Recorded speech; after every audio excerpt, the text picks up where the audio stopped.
Hello there. This particular skill is two-step equations, so let's get started.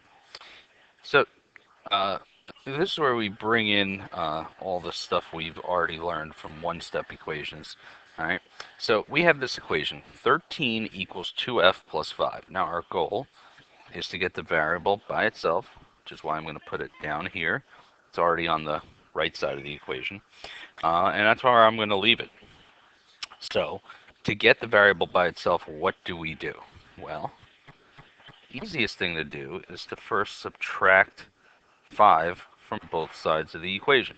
When I subtract 5 from both sides of the equation, on the on the left side, I get 13 minus 5 is equal to 8 equals, on this side, 5 and negative 5 make a zero pair, which we talked about when we did one-step equations. So now I have 2f on this side.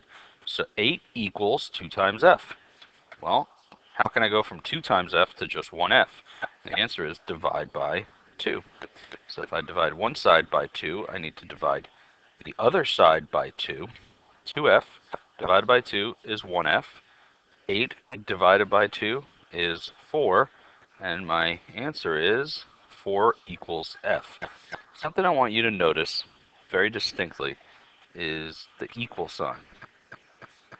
Basically straight down the equal sign, right? And along the way, I have this equation, subtract 5 from both sides. I have another equation, divide both sides by 2, and I have my final equation. All right, so I end up with an equation, do something to both sides, end up with a simpler equation, do something to both sides, end up with my final equation, right? Now, I'm not done because you know me, I'm going to check my answer. So let's plug in 4 for f in the original problem. So 2 times f is 4 plus 5. 2 times 4 is 8 plus 5 is 13, which is what we have right there. So we are smiling and happy. Let's go to the next question. 2 equals m over 2 plus 7.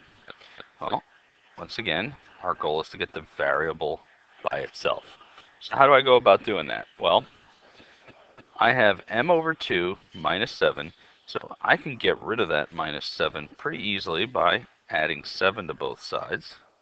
And when I do that, negative 7, positive 7 makes a zero pair. Bring down my equal sign, so all I really have left is m over 2. And on this side I have 2 plus 7, which is 9. So my new equation is 9 equals m over 2. I'm going to change colors here because I want you to see something. Well, I don't want m over 2. I want just m. Well, if you think about it, I can take this side and multiply it by 2 over 1. My 2's will cancel each other out, and I end up with 1m. So if I take one side and multiply it by 2 over 1, I should take the other side, multiply it by 2 over 1, or 2. So 2 times 9 is 18, and the answer is 18 equals m. All right, to check my work, I can plug in 18 for m. So 18 over 2 minus 7. All right, so this is the check. So 18 divided by 2 is 9. 9 minus 7 is 2. And that makes me smile because it's the same answer I had before. Let me fix my nose because I have to fix my whole face. Oh, looks like my nose and face are a little... There we go. There's my happy face now. Let's go to one more. This one, we have to actually distribute before we solve it. So all the stuff we did with distributive property really comes in handy now. 9 times, 9 times p, 9 times negative 4, so let's see what we get. 9 times p is 9p. 9 times negative 4 is negative 36 equals 18. So my goal, once again, is to get the variable by itself. In this case, p is by itself on the left side. What can I do? I can add 36 to both sides. When I add 36 to both sides, this is a zero pair, cancels out. I end up with 9p equals 36 plus 18 is 54. Extend the page a little bit. Right. So my goal now is to get p by itself. Well, I have 9p. To get p by itself, I can divide that by 9. 9 divided by 9 equals 1p on this side. 54 divided by 9. 54 divided by 9 is 6.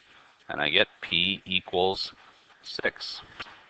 Let's check our work to make sure that that makes sense.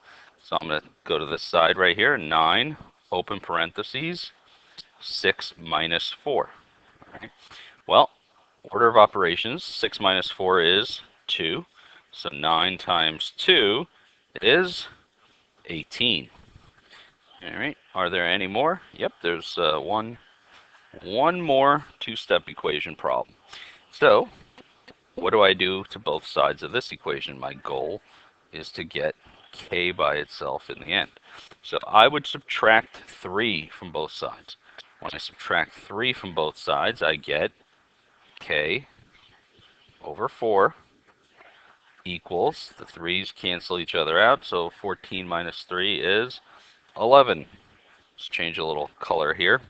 I don't want k over 4, I want just k, so I'm going to multiply this by 4 over 1, because my 4's can cancel each other out. I end up with 1k over 1, which is just k. And if I multiply one side by 4, I need to multiply the other side by 4. 11 times 4 is 44. So k equals 44. Let's just check our work, make sure we did it right. So 44 replaces k, so 44 over 4 plus 3. Well, 44 over 4 is 11. 11 plus 3 is 14. And I am smiling because 14 matches that, and I did it right. So k equals 44. Hope you enjoyed the video. Good luck.